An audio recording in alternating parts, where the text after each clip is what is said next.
नमस्कार विद्यार्थी मित्रांनो, मी तुषार पोयाळ, एक्झाम गुरु या यूट्यूब चॅनल तुमचे परत एकदा स्वागत आहे. महत्त्वाचं म्हणजेच आपण जो ज्यांचा इंटरव्ह्यू घेतला होता पहिल्यांदा, की ज्यांना समजा 94 मार्क भेटलेले बोर्ड एक्झाममध्ये, SSC 10th बोर्ड एक्झाममध्ये, तर सोबत त्यांनीच गणित या विषयामध्ये 100 out of 100 म्हणजे 100पैकी 100 गुण त्यांनी मिळवलेले आहे. आय थिंक मी जर असतं त्या ठिकाणी 101 गुण दिले असते.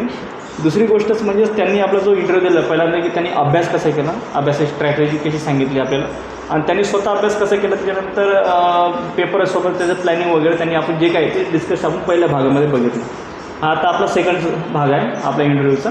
याच्यामध्ये आपण हे करणार आहे की म्हणजे या गोष्टी आपण क्लिअर करणार आहे की नेमकं आपण ज्यावेळेस समजा शेवटचे 15 दिवस आणि जो पेपरचे दिवस आहे त्याच्याबद्दल नियोजन, पेपर कसा सोडवावा ते नियोजन, सोबत पेपरामध्ये काय काय महत्त्वाचे जे की पॉईंट्स असतात, तिची जे सिच्युएशन असतात, आपल्याला जो घाबरायला होते किंवा आपण जे सिच्युएशन फेस करतो ते आपण या ठिकाणी डिस्कशन करणार. तर परत एकदा तुमचं स्वागत आहे आपल्या याच्या इंटरव्ह्यूमध्ये. धन्यवाद. तर महत्त्वाचं म्हणजेच काय, आता आपण हे सांगू की शेवटच्या समजा 15 दिवसामध्ये किंवा शेवटच्या दिवसामध्ये नेमकं काय केलं पाहिजे. शेवटच्या 15 दिवसामध्ये तर आता बोर्डचं टेन्शन राहते की आता 15 दिवसांनी शेवटचे 15 दिवस म्हणजे युद्धाचे समजा आहे का नाही, खूप प्रेशर येतं आणि काय करावं, कोणत्या विषयाचं पहिले करावं, कोणतं दुसरं करावं, त्यावर खूप हे होते. पण जसं सुरू आहे तसंच केलं पाहिजे आणि शेवटच्या ह्याच्यात पण PYQ केलेच पाहिजे आणि जायच्या आधी पण थोडीशी प्रॅक्टिस केलीच पाहिजे. Very good. तर आता आपण डायरेक्ट आपल्या मुद्द्याला हळू, म्हणजेच आता पेपर कसे सोडवायचा हे महत्त्वाचं आहे. त्याच्याबद्दल सांगा थोडं, पेपर कसा सोडवायचा आपण.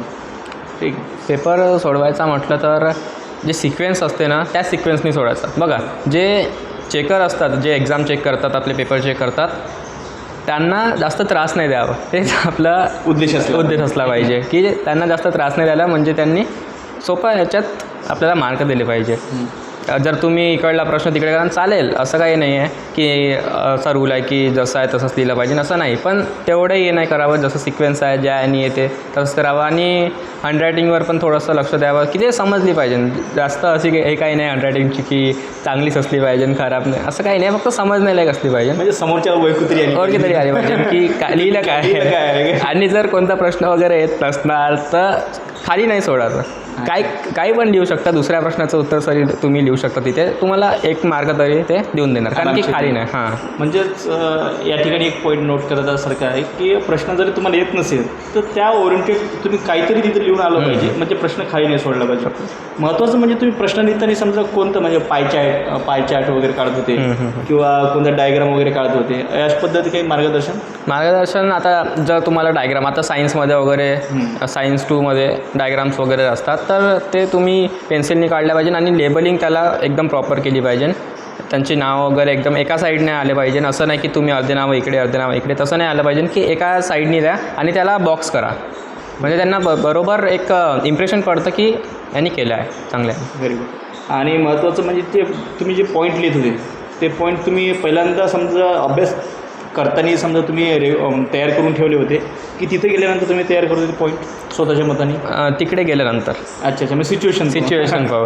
कारण आता बघा, कन्सेप्ट क्लिअर असले तर वेळेवर करता येते, आणि जर कन्सेप्ट क्लिअर नसेल तर मग रट्टा मारूनच जायला लागते, आणि ते खूप म्हणजे एक्झामच्या ह्याच्यात रट्टा मारल्यास पूर्ण हेच होऊन जातात त्या प्रेशरमुळे. ठीक आहे. आणि महत्त्वाचं म्हणजेच काय, जे अक्षर असते जे समजा आपल्याला तिचं हायलायटर वगैरे यूज करू देते का. नाही, असं काही नसतं. हायलायटर नाही, तुम्ही काहीच यूज नाही करू शकत. फक्त तुम्हाला पेन वगैरे पाहिजे, पेन्सिल वगैरे, बस. जास्त खोडतोड वगैरे पण. आणि दुसरं जास्त खोडतोड नसली पाहिजे. आणि तुमचे जे पॉईंट असले पाहिजे ते पॉईंटला अंडरलाईन केले जमते का त्याच्यामध्ये. जमतं. पॉईंटला अंडरलाईन करा. जे मेन की पॉईंट्स असतात, मेन वर्ड असतात त्यामध्ये, त्यांना अंडरलाईन करा, म्हणजे त्यांना ओळखू येतं की हां यांनी लिहिलं आहे. दुसरी गोष्ट म्हणजेच मी प्रॉपरचे समजा पेपर वगैरे बघितले, त्याच्यामध्ये असते की पेपर लिहिल्यानंतर समजा तुमचा एक प्रश्न झाला ना, त्याच्यामध्ये निदान 2 ओळीचं तरी अंतर असलं पाहिजे, कारण पेपर चेकरला समजा त्यांना समजलं पाहिजे की हा प्रश्न इथं संपला आहे, त्याच्यानंतर दुसरा प्रश्न लागला, नाही तर दोन्ही प्रश्नाची मार्क एका ह्याच्यात तसंच होतात. असं होते, बरेचदा असे झालेलं आहे. चेकरच्या याच्यामध्ये खूप सारे प्रश्नपत्रे त्यांना चेक करायचे असतात चेक करायचे असते. आणि चेकर जो असतो तो पूर्ण प्रश्न किंवा पूर्ण उत्तर वाचणारच नाही तुमचं, ठीक आहे. तो तुम्ही जे हायलाईट केलेले किंवा तुमचे जे पॉईंट्स असतात महत्त्वाचे, तुम्ही पॉईंट किती टाकता त्याच्यामध्ये एखादं समजा निदान साधारणतः 5 मार्कासाठी जर असेल किंवा 4 मार्कासाठी प्रश्न असेल याच्यामध्ये 7 किंवा 8 पॉईंट जरी मिनिमम आले पाहिजे, आहे आले की पाहिजे. आणि त्याच्यामध्ये पण प्रश्न झाल्यानंतर याच्यामध्ये समजा आपलं स्वतःच कन्क्लुजन देण्याचा प्रयत्न केला तरी चालेल, नाही दिला तरी निदान 2 वडे तरी सोडून दिले सोडून. ठीक आहे. अशा पद्धतीनं आपलं नियोजन असतं.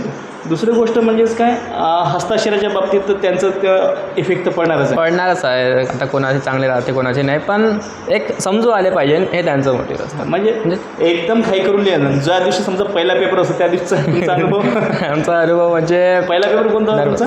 पहिला पेपर होता आमचा इंग्लिशच होता. इंग्लिश होता.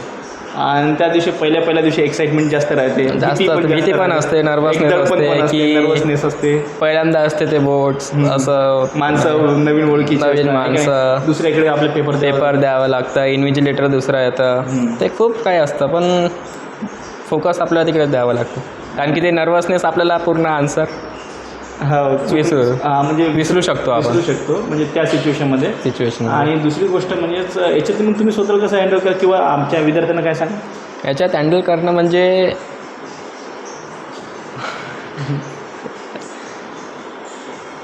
शांत ठेवणं. हां, शांतपणा ठेवणं, म्हणजे स्वतःला एकदम स्टेबल ठेवणं की घाबरायचं नाही असं वगैरे. गुड. म्हणजे त्या सिच्युएशनमध्ये तिचा स्वतः ते बी एक प्रकारची एक फाईटच आहे का? हां, तिथे समजा स्वतःला शांत ठेवणं. कारण ज्या दिवशी पहिला पेपर होत आहे किंवा पहिला पेपर असतो त्याच वेळेस आपली जास्त मनाची खालीवरी होत असते, ठीक आहे. नंतर कसं सवय होऊन जातं, नंतर सवय होऊन जाते. शेवटच्या पेपरपर्यंत मग आपण रिलायबल होऊन जातो त्या गोष्टीसाठी, आहे की नाही? बरोबर असं काय. तर आणि महत्त्वाचं म्हणजेच जो पेपर असते नेमका याचा जो पॅटर्न असते त्याच पॅटर्न सोडवायला पाहिजे की तुम्ही म्हणजे मागचे प्रश्न समोर याच्यात पण मार्कामध्ये डिफरन्स पडू शकतो. नाही असं काही नसतं, तुम्ही करू शकता. आता समजा आपण इंग्लिशचा पेपर घेतला, स्टार्टिंग पॅसेजपासून होते, मग नंतर ग्रामर असते, नंतर रायटिंग स्किल असते, तर तुम्ही स्टार्टिंग ग्रामर आणि रायटिंग स्किलनी सुद्धा करू शकता. असं काही नसतं की सुरुवात पॅसेजनेच केली पाहिजे की जे पहिला क्वेश्चन आहे तोच सोडवला पाहिजे, असं काही नसतं. फक्त प्रॉपर आणि करा आणि क्वेश्चन नंबर बरोबर टाका, बस. हां, हे महत्त्वाचं आहे. तुम्ही दुसरा क्वेश्चन लिहा आणि तिसऱ्याचा आन्सर आहे का नाही, मग तो जो चेक करणार आहे तुम्हाला 0 मार्क देईल, ठीक आहे. महत्त्वाचं म्हणजे प्रॉपर क्वेश्चन टाका आणि प्रॉपर त्याचा आन्सर आला पाहिजे, ठीक आहे. ह्या गोष्टी तुम्ही जर तिथे केल्या तर तुम्हाला डेफिनेटली चांगले मार्क भेटेल. दुसरी गोष्ट म्हणजेच काय, सिक्वेन्स. मी समजा टॉपरचे एक नोट्स वगैरे काय म्हणतात त्यालाच पेपर ज्यावेळी चेक केले तर सिक्वेन्सही हा मॅटर करतो याच्यामध्ये. सिक्वेन्स जर चेकरला चेक करताना जर सोपा जर गेला म्हणजे पहिल्या प्रश्नाचं हे उत्तर, दुसऱ्या प्रश्नाचं ते उत्तर, तिसऱ्या प्रश्नाचं, मग याच्यामध्ये काय त्याला म्हणजे गोंधळ, म्हणजे पेपर प्रश्नपत्रिका पाहिणे त्याचं उत्तर पाहिणे असं गोंधळ होत नाही त्याचा. बरोबर. मग तो गोंधळ नाही झाला, एक तर महत्त्वाचं त्याचा गोंधळ नाही झाला पाहिजे. दुसरी गोष्ट त्याच्या बायकोसोबत भांडण नाही झालं पाहिजे. हे झालं तर मग अजून प्रॉब्लेम आहे का नाही. तो एक म्हणजे गमतीचा विषय होता. महत्त्वाचं म्हणजे त्याला बघण्यासाठी सोयीस्कर गेलं पाहिजे ह्या गोष्टी. त्याच्यामुळेच काय होईल की आपल्याला जास्त मार्क गेन करते, आपल्याला जास्त मार्क भेटते, इम्प्रेशन पडतं आणि इम्प्रेशन पडते, ठीक आहे. आणि दुसरी गोष्ट म्हणजे इम्प्रेशन पाळण्यासाठी पेपरमध्ये आपल्याला काही समजा काही तुमच्या टेक्निक तुम्ही ज्या यूज केले होते काही तसं? टेक्निक म्हणजे आता हँडरायटिंग वगैरे तर चांगली पाहिजे ना, इम्प्रेशन पाळण्यासाठी ते मेन आहे. आणि जसं होतं पॉईंट वगैरे हायलाईट करणं एकदम प्रॉपर आणि राहिलं पाहिजे. आणि जर तुम्हाला पहिल्या प्रश्नापासून आखरीपर्यंत बरोबर येतं आहे तर त्या सिक्वेन्स पाहिजे लिहिलं पाहिजे, म्हणजे त्यांना जास्त प्रॉब्लेम नाही झाली पाहिजे. हाच आपला मोटिव्ह असला पाहिजे. Very good. आणि जे पहिले 5 मिनटं असतील, पहिल्या 5 मिनटामध्ये काय केलं पाहिजे? आता सगळ्यात पहिले तर ते जे आन्सर शीट असते बोर्डाची ते वेगळी असते आपल्या याच्यापेक्षा, तर त्यावर ते पूर्ण स्टिकर वगैरे जे काय असतं होलोग्राफ वगैरे ते सगळं लावतात वगैरे. आणि नंतर आपल्याला पेपर सॉल्व करावं लागतं, हे सगळं राहतं त्यामध्ये. अच्छा, व्हेरी गुड. आणि म्हणजे एक आणखी एक ॲड करा याच्यामध्ये की महत्त्वाचं ज्यावेळेस समजा आपल्याला पेपर सेट येतो तर निदान 1-2 मिनटं तरी पेपर आपण बघून घेतला पाहिजे, ठीक आहे. म्हणजे पेपर तो व्यवस्थित आहे का, पेपर व्यवस्थित आहे का, किंवा फाटला वगैरे आहे का, कुठं काही आपल्या त्याच्यामध्ये प्रिंट मिस्टेक आहे का, किंवा आपल्याला त्यातनं जो प्रिंटचा भाग आहे तो गायब आहे का त्याच्यामधून, तो आपण पहिल्यांदा चेक करून घेतला पाहिजे. आणि दुसरं म्हणजेच काय त्याची क्वेश्चन आपण घाईघाई म्हणजे 5 मिनटं लागलं तरी चालतं, 5 मिनटामध्ये रीड करून घेतले पाहिजे. याच्यामध्ये आपल्याला कोणते सोडत आहेत किंवा कोणकोणते येत आहे ह्या गोष्टी आपल्याला त्याच्याबद्दल नॉलेजेबल येत आहे की नाही.